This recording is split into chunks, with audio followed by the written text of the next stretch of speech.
everybody. Uh, Welcome to my YouTube channel. Please like and subscribe at the bottom. Just kidding. Here's your Moodle teacher in his basement doing teaching. This is what teaching is in 2020. And because for me, social studies is current events, I thought I would make this video and see if people watch it. And instead of doing normal announcements, I'll just do it on here. And if it goes terribly, you'll never see my face again, except in Zoom things that you show up to and then promptly leave. So I'm going to run through some current events from last week, and hopefully they spark your mind, you pay attention to the news, and I don't know, you're smarter because of it. So first up, uh, obviously the elephant in the room or the basement is COVID. That's why you're watching a teacher in his basement. And you might start to wonder, like, hey, is this a second wave that we're happening right now in the fall? The reason that I'm staying home and doing online learning, second wave. Uh, and I was just doing some reading, and no. So, yeah, I don't know what to tell you about it, but lots of smart people think that this is not a wave thing. This is like you gotta think of COVID like a fire, sort of out here. And whenever we put out the fire, the wave goes down, and we're good. And then when we get lazy and relax, it gets fiery again. So it'll look like waves, but it's not like coming in waves. It's more like, I don't know, make sure you keep the water nearby. It's a bad analogy. Anyway, second current event is a little closer to home in Alberta. Our premier, Jason Kenney, hired a political advisor last week, a 24-year-old named Ben Harper. He is son of former Prime Minister Stephen Harper. Now, don't get me wrong, 24-year-olds have a lot of political advice to give. You may be interested to know that this political advisor, this 24-year-old not finished university, is getting $100,000 a year to advise our premier. So one of two things is happening. Either our premier, not so smart, needs advice from 24-year-olds so badly that we have to pay him a lot, or two, Jason Kenney is just doing his old friend Stephen Harper a solid and getting his kid a really well played internship, which means for you, I don't know what your career plans after university were going to be, but maybe you want to become the son or daughter of a prime minister. I think new career path for you. Uh, in Canada last week, we announced that we would ban single-use plastics, which we did it. Environment saved. Uh, some experts say that this is great for the environment, but maybe not great timing for a lot of restaurants. I don't know about you, but takeout has definitely gone up since the pandemic. So those restaurants will have to pay more for biodegradable materials instead of the plastic containers that we have now. So that'll either be passed on to you, the consumer, or they'll have to pay more. And pandemic is not a good time necessarily to increase costs.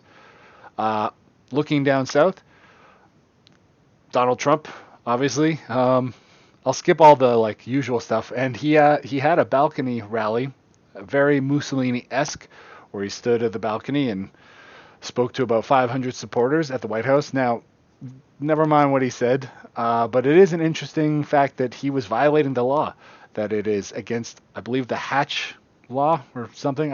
I literally could Google it right now. I'm not. Hatch Act. I'll forget about it. To use government property for political purposes. Now, governments work around that all the time. They make announcements from the White House that will benefit the party, but you usually, before Trump, you usually don't have outright political rallies for a party or a president at the White House. You would have to do that at a different place because the White House is for everyone, not just like one political party. So yeah, he just openly came back from COVID and breaks the law. So business as usual, I guess. And in the world, there's a lot going on. There's a mini war with Azerbaijan in the near Middle East. There's record-setting COVID rates. There's all sorts of things. But I implore you to just Google Ireland Subway bread. Especially if you like Subway, you'll be like, oh, here's my healthy sandwich. Except maybe not. So, yeah, that's current events for the week. 5 minutes of it. Hopefully you didn't just skip ahead. You'll learn to skip ahead in the future. But for now, I'll just say that this thing is hard that you're embarking on. It's never been done before. This is my first week, so it'll be hard for me. Be patient with me. I also, just so you know, I took correspondence. I took distance learning when I was in grade 11. I took 3 classes. I failed 2 of them, and the one class I barely passed. So I know what you're doing is hard, and I know that the distractions are heavy. I know that this course that you're taking right now, maybe not the most interesting, is a little boring, the way that it's like textbook and read and all that stuff. But I will try my best to update it. There's a lot of marking to do, but I will try my best to update it as I go. And yeah, we'll see how it goes. And so if you stay tuned after the ad, it's not an ad, you'll see the announcements for the week, and I'll talk a little about what you're about to learn.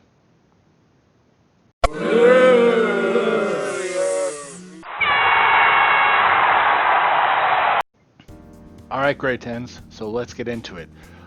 This week for you is it's a hard one, actually. This week you're going to learn a little bit about historical globalization. Now, I know a lot of you just, your eyes rolled back, you glazed over. Historical, boring. Globalization, boring. But this week, there's a lot of historical things that you're going to look at that have quite a lot to do with what we're seeing today in the world. So you're going to read a little bit about the slave trade, both historical and modern, this thing called the Grand Exchange, which never mind. But basically, some important stuff. So try not to skim through it too much. I'll talk about the through line from slavery to Black Lives Matter, because there is a pretty direct line there later in the week. So look for that. Your assignment for the week is a position paper that is a prompt. So full disclosure, I just got here. I did not teach online last year. So these are not my assignments yet. Hopefully later mine will be there, but for now, I'm using the ones given to me. And let me tell you, this one is a hard one. This is one that some university professors assign in terms of the content. So you're going to need to really understand the question before you dig into the research, because there's going to be some extra research. It's not all in the textbook or in your brain or whatever.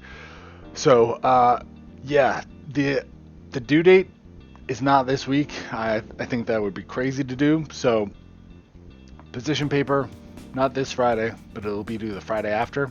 The Zoom session this week will be about how to write a position paper, but there will be documents on Moodle and everything if you don't want to see a teacher and you're like, leave me alone. It'll all be there for you. But yeah, this is a prompt that is tricky, to say the least. So make sure you understand what affirmative action is. Make sure you understand why it exists and what the problems might be with it or what the benefits are. And yeah, speaking of assignments, any old assignments you have, if you're watching this because you are keeping up to date with everything and nothing phases you, great, keep doing that. If you're watching this and you're like 5 assignments behind already, just breathe and relax. You're going to pass. Just woosah, or whatever your breathing activity is, and hand that stuff in. Yeah, I don't know what else to tell you.